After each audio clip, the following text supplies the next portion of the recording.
झंझाना थाना क्षेत्र में खनन कार्य से जुड़े एक हेड सुपरवाइजर ने कुछ लोगों पर पीछा करने, गाली गलौज, मारपीट, जान से मारने की धमकी देने और फायरिंग करने का गंभीर आरोप लगाया। पीड़ित ने मामले की शिकायत थाना झंझाना पुलिस को देते हुए आरोपियों के खिलाफ कानूनी कार्रवाई की मांग की। पुलिस की दी गई तहरीर के अनुसार हेड सुपरवाइजर चांदराना खनन क्षेत्र में कार्यरत है। रात के समय सीट सावरिया प्रॉपर्टी में रहते हैं। पीड़ित का आरोप है कि 24 अगस्त की रात करीब 2:15 बजे सफेद रंग की क्रेटा कार में सवार लोगों ने उनके साथ गाली गलौज की। पुलिस चौकी बिडौली की ओर चले गए। पीड़ित भी चौकी पहुंचा, जहां उसके अनुसार अंकित अर्जुन अन्य लोगों ने चौकी के सामने उसके साथ गाली गलौज और मारपीट की। 24 अगस्त को बिडौली पुलिस चौकी में तहरीर दी गई थी। मामले में अपेक्षित कार्रवाई नहीं हुई। आरोप लगाया कि 24 अगस्त को वहीं क्रेटा कार दोबारा दिखाई दी। इसके साथ ही कुछ अन्य लोग मौजूद थे। अंकित ने कुलदीप को कांटे के सामने उसकी गाड़ी रोक ली और फिर गाली गलौज की। पीड़ित अपनी गाड़ी लेकर बिडौली पुलिस चौकी पहुंचा। वह तैनात पुलिसकर्मी को पूरे घटनाक्रम की जानकारी दी। पहुंचने के करीब 15 से 20 मिनट बाद सफेद क्रेटा, सफेद स्कॉर्पियो अन्य वाहन वहां पहुंचे। तहरीर में दावा किया गया है कि वाहनों में करीब 5-6 लोग सवार थे। आरोप है कुछ लोग वाहन से उतरकर गाली गलौज करने लगे और लाठी डंडे लहराते हुए धमकी दी। पीड़ित ने आरोप लगाया कि इसी दौरान आरोपियों ने 2 फायर किए और मौके से फरार हो गए। घटना के बाद खनन कार्य से जुड़े कर्मचारियों में भय का माहौल बताया जा रहा है। पीड़ित चांद राणा ने थाना प्रभारी के मामले से जांच कर आरोपियों के खिलाफ कड़ी कानूनी कार्रवाई करने, अपनी सुरक्षा सुनिश्चित करने की मांग की है। चांद भी अंकित है, ऊट है। उन्होंने कहा है कि भाई रात की भी बात नहीं है कि आपने अपने साथ में कैसे गोली चलाई लोगों पर, तो रात गोली चली या नहीं चली, क्या पूरा मामला है? जी नमस्कार जी, मेरा नाम चांद राणा है। मैं यमुना माइंस नाइनागला में हेड सुपरवाइजर पद पे नौकरी पे हूँ। हमारे खनन के पॉइंट्स के जो मुंशी हैं वो नंगलाराई में रहते हैं और वहां पे जैसे मैं उनके साथ आना जाना, नाइट में चेकिंग में उनके पास उठना बैठना है, जो 2-4 बातें वो उनको मैं पूछने के लिए चले जाता हूँ अक्सर कभी कभी। तो ऐसा कुछ हुआ कि ये जो वाक़ा हुआ रात, इससे पहले 24 तारीख को अंकित और उसके साथ में जो रहने वाला है अर्जुन, उन दोनों ने मेरे साथ बड़ौली चौकी पे हाथापाई करी। वो 2 नंबर का काम करते हैं जी, जैसे गाड़ियां निकालने का। ये अंकित दलालपने का काम करते हैं, काफी गाड़ियां हैं जो हमारी जो उत्तर प्रदेश सरकार को जो हरियाणा से जो माल आ रहा है उसके अकॉर्डिंग, उसके प्रति तो ये राजस्व ना देने के कारण 2 नंबर में गाड़ी वहां से भर के लाते हैं। जो जिनकी कोई ISTP होती है तो वो ISTP भी मान ले अंडरलोड की करा रहे, माल ओवरलोड बहुत ज्यादा माल हानि करवा रहे। इस कारण से 2 बड़ी बात है, हमारे को जानता है बहुत अच्छी तरह से। वो लोकल का है। मेरा उदयपुर से जो मेरा पॉइंट हुआ वो थोड़ी दूरी पे हुआ है। रात क्या हुआ? रात जो हुआ, रात अंकित और उसके कुछ साथी गाड़ी में घूम रहे थे। घूमते हुए हमारा जो सेठ सावरिया जो ऑफिस है, मैं उसमें अक्सर हर रोज सोता हूँ, मेरी गाड़ी भी वहीं पे रहती है।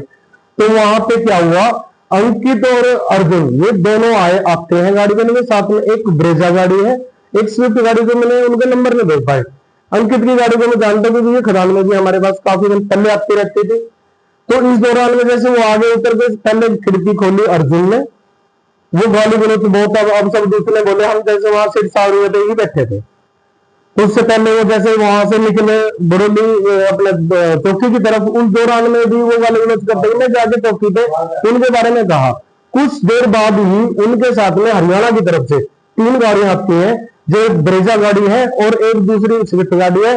और अंकित और उसके साथ में जो 4 जितने भी आदमी थे वो गाड़ी में थे। अर्जुन उतर गए, अर्जुन ने मेरे को गाली गलौज खूब की। वहां काफी और आदमी भी खड़े थे और जो हमने उनको ये कहा, भाई हमारे से क्यों पंगा लोगे, कोई ऐसी बात है भाई, हमारे ठेकेदारों से जाके मिले, जो कोई लड़ाई झगड़ा है तो आप हमारे तो कोई आपसे कोई मतलब ही नहीं है।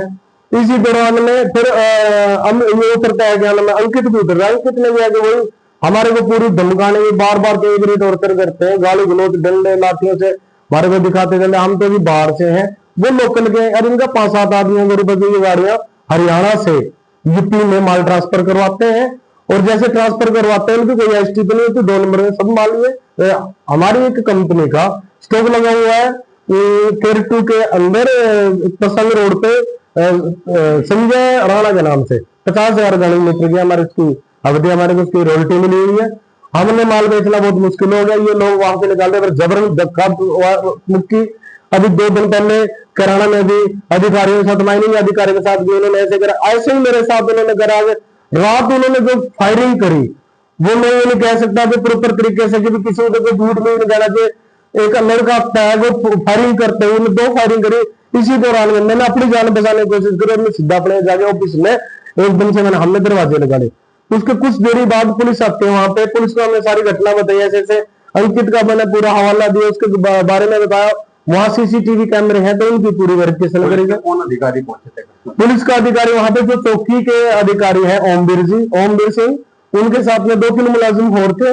अंकित था, सौरभ पालियान था, संजीव था, कई आदमी आए। रहा होगा घटना लगभग ये जी था जी 1-1:30-2 बजे के लगभग का। इसी तरह से 24 तारीख को 2 बजे के 2:15 बजे के लगभग मेरे साथ पहले उन्होंने चौकी के ऊपर बिल्कुल सामने चौकी पे, हाँ 2 दिन पहले मैंने तहरीर दे रखी है चौकी पे उनके नाम की। पहले 24 तारीख को मैंने एक तहरीर दे रखी है।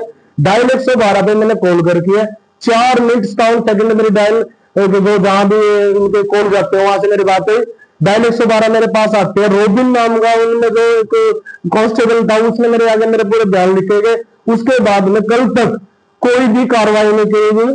मेरे जो मैंने तहरीर दी उसके अपेक्षा में ना मेरे को बुलाया गया ना मेरे को कोई बताया गया। अंकित ने ये बताया कि यहाँ से आप देते हैं 40 रुपए प्रति क्विंटल, वहां से मिलता है 30 रुपए प्रति क्विंटल, इस वजह से वहां का रेट लाते हैं और आप उस पर ऐतराज करते हैं और गोली चलवाते हैं। नहीं, हमने जिसके उन पे क्या बहुत सी गाड़ी हुई तो वहां पे सीसी उसके कैमरे लगे हुए हैं, माइनिंग के कैमरे बहुत बड़े बड़े उसमें लगे हुए। जैसे हम हरियाणा की तरफ से जैसे यमुना माइनिंग से हम जब चलते हैं अपना केराला की तरफ, सॉरी जंजाला की तरफ चलते हैं तो वहां पे माइनिंग के कैमरे वो चेक कर ले, वहां पे गाड़ियां जितने निकल के IST भी चेक कर ले। अच्छा, रात की घटना को लेकर आपकी तरफ से कोई तहरीर वगैरह पुलिस को दी गई है? मैंने उनको जैसे जो मेरी पहली जो तहरीर थी उसके पक्ष में उन्होंने 2 दिन पहले जो 24 तारीख में उसका कोई भी मैंने आज फिर जैसे उन्होंने मेरे साथ हादसा करा, गोली चलाई, जैसे भी हुआ हादसा मैंने अपने सबसे पहले तो अपनी जान बचाने की कोशिश करी। मैं वहां से भाग के और अपने ऑफिस में बैठा, देखता रहा मैं जैसे वहां पे हुआ 3-4 गाड़ियां 20-25 उनके अंदर वो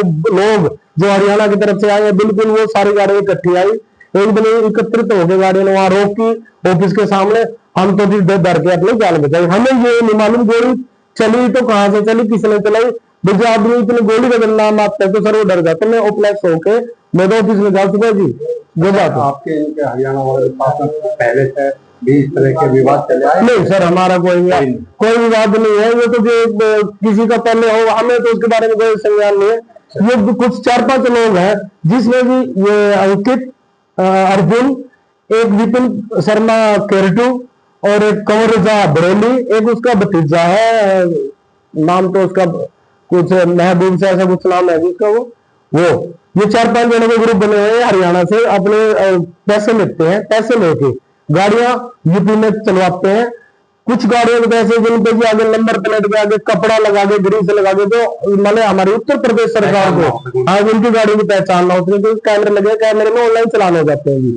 हमारे जो सरकार का जो यूपी सरकार का जो घन मीटर का जो रेट है, जो अदर स्टेट से जो माल यूपी सरकार के अंदर आएगा 100 रुपए घन मीटर का, गाड़ी के अंदर 500 क्विंटल माल होता है वो कटवाते हैं। जैसे उनकी 12 टायरी गाड़ी 24 टन माल पास करती है तो 24 टन के अकॉर्डिंग 11 टन का घन मीटर का कटवाते, बाकी पैसे सारे खाते हैं। और पहली बात तो बहुत सी गाड़ियां पैसे तो कटवाते हैं 100 से 150 से 200-300 गाड़ियां। ये रूट रोडी बजरी डस्ट का पूरा सिस्टम यहाँ पे पूरी रात दिन चलता है। हमें माल बेचने में बड़ी दिक्कत हो रही है। वो देखो भी माल कहीं से वो सस्ता ला रहा है, हमें क्या दिक्कत है उसमें? अपना वो IST कटवाए ना कटवाए तो अधिकारी बैठे, हमारा तो कोई रोल ही नहीं है उनके साथ किसी की तरह से। सर मेरे को तो मेरी जान का बहुत खतरा है। मेरे को इस चीज के आगत में मेरे को सिक्योरिटी दी जाए या मेरे प्रति जो भी है उसके ऊपर पूरा संज्ञान लिया जाए। मेरे को अपनी जान का बहुत खतरा है। इन लोकल वालों ने 2-3 बार मेरे साथ ये हादसे करे, मैं बहुत डरा हुआ हूँ और मुझे बहुत डर है। मेरे को सिक्योरिटी दी जाए या मेरे प्रति जो भी यहाँ पे जो षड्यंत्र रचे गए सब सिक्योरिटी के लिए आपने कोई लिखित सिक्योरिटी पुलिस से ली? मैंने वो मैं भी दूंगा 2-3 दिन से जैसे हुआ। हमने सोचा कि लोकल का जो मैटर है वो कई बार आदमी सोचता है कि लोकल गिरी करता है, उस तरीके से मेरे को मेरी जान माल का